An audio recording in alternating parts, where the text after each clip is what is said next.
చాలామంది ప్రార్థనలో direct start చేయడమే ప్రార్థన. నన్ను ఎంతో మిక్కిలిగా ప్రేమిస్తున్న యేసుప్రభు అంటారు.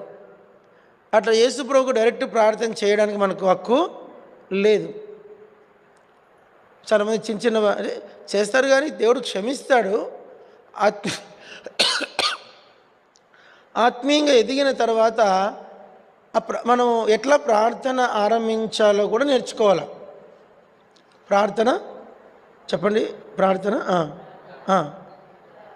చెప్పరా జోయలు, వాక్యం వినట్లే. ప్రార్థన ఎలా ఆరంభించాలో కూడా మనము నేర్చుకోవాలి. చెప్పండి అన్నమాట. చాలామంది డైరెక్ట్ యేసు ప్రార్థన స్టార్టింగ్లోనే ప్రియమైన యేసు ప్రభువా అని ప్రార్థన చేస్తారు. తిరుపతి వరంగల్ ఉన్నప్పుడు ఒక సిస్టర్ వచ్చేది మా చర్చికి. ఆమె ఎప్పుడు ప్రార్థన చేసినా ప్రియమైన